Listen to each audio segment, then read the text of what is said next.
El Anticristo, por Friedrich Nietzsche, parte 12. El cristiano, esa forma de enemistad moral con la realidad, no superada hasta la fecha, se desarrolló sobre un principio incuestionablemente falso, en el que toda naturaleza, todo valor que procede de ella y toda realidad tenían en contra suya los más profundos instintos de la clase dominante. El pueblo santo, que para medir y juzgar todas las cosas no había conservado más que valores y palabras sacerdotales, y que con una terrible coherencia lógica había rechazado como no santo, como mundo, como pecado, a todos los restantes poderes de la tierra. Ese pueblo fue el mismo que dictó a su instinto una fórmula tan absurda que llegaba a la autonegación.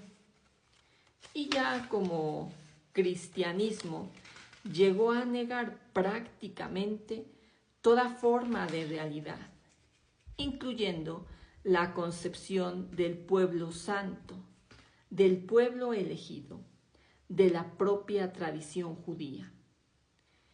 El caso no deja de causar sorpresa. El reducido movimiento de rebeldía, patrocinado por Jesús de Nazaret, recupera el instinto judío. Dicho en otras palabras, es el instinto sacerdotal, que ya ni siquiera soporta la realidad del sacerdote, la invención de una forma de existencia más abstracta todavía, de una visión más irreal aún que la establecida por la organización de una iglesia. El cristianismo niega la iglesia. Me cuesta trabajo discernir contra qué iba dirigida la rebelión que, según se ha entendido o malentendido, inició Jesús. Pues lo que se puede interpretar, sino como una rebelión contra la iglesia judía, considerando la palabra iglesia en el sentido que hoy le damos, fue pues una rebelión contra los buenos y justos, contra los santos de Israel, contra la jerarquía social, no contra la corrupción de su estructura. Fue un movimiento contra la casta, el privilegio, el orden, la fórmula. Fue una falta de fe en los hombres superiores, un rechazo de todo lo que tenía la huella del sacerdote y del teólogo. Ahora bien, la jerarquía que de este modo quedó puesta en entredicho, aunque solo fuese de manera transitoria, constituía el paláfito en el que se refugiaba el pueblo judío, en medio de las aguas que amenazaban su permanencia, su última posibilidad, laboriosamente alcanzada, de seguir existiendo el residuo de su existencia política autónoma. Atacar a esta jerarquía implicaba lastimar el instinto más íntimo del pueblo, la más pertinaz voluntad de vivir de un pueblo tan resistente como jamás se ha dado en la tierra.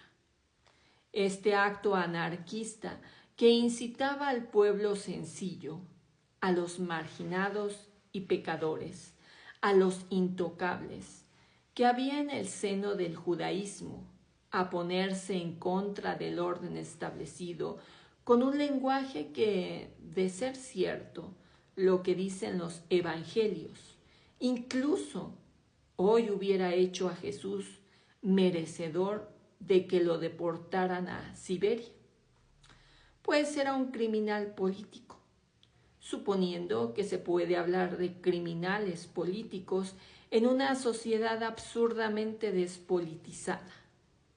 Fue ese crimen lo que lo llevó a la cruz, y la prueba de ello es la inspiración que le pusieron en el madero. Cristo murió por su pecado. y no hay razón alguna para sostener cómo se ha pretendido con tanta frecuencia que murió por los pecados de la humanidad. 28. Algo muy diferente es si él tuvo conciencia de semejante antítesis, o si lo que ocurrió fue simplemente que se le interpretó como una disidencia. Es aquí donde cabe hablar, por vez primera, de la psicología del Redentor. Confieso que muy pocos libros de los que he leído se me han hecho tan difíciles de entender como los evangelios.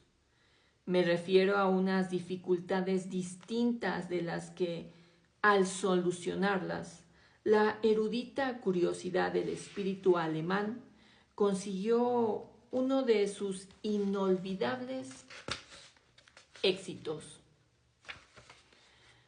Ya está lejos la época en que, como todos los jóvenes cultos, también yo me puse a saborear, con la prudente lentitud de un refinado filólogo, la obra incomparable de Strauss. Entonces tenía yo 20 años.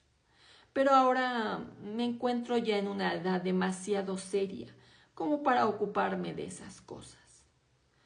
¿Qué me importa a mí las contradicciones que se hallan contenidas en la tradición?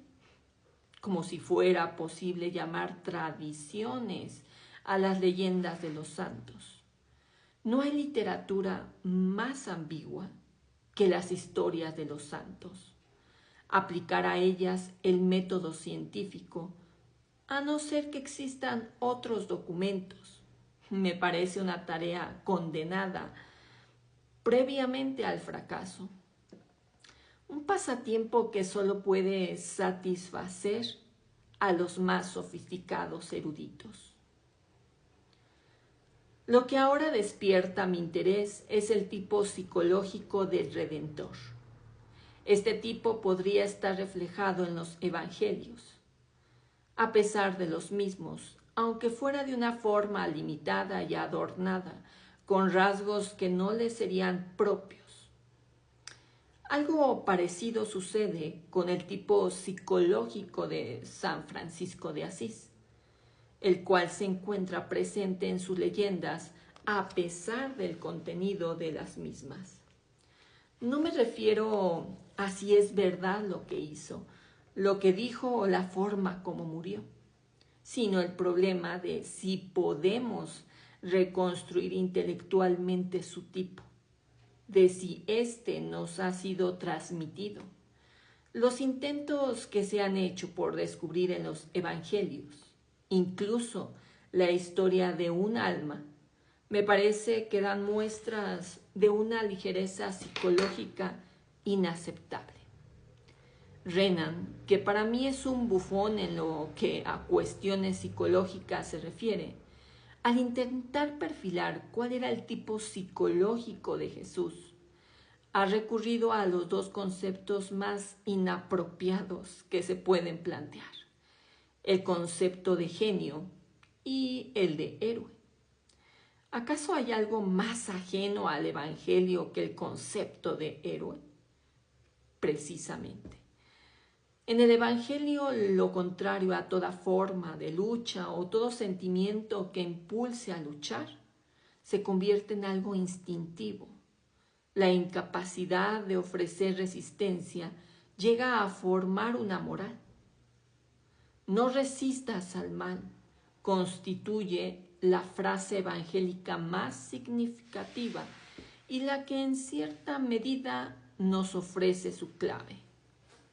Por el contrario, se exhorta a buscar la felicidad en la paz, en la afabilidad, en una especie de incapacidad para ser enemigo de nadie. ¿Qué significa la buena nueva? Pues, precisamente, la vida verdadera, la vida eterna, ya descubierta, no prometida, sino estando ahí, dentro de ustedes, por lo que se trata de vivir en el amor sin reservas.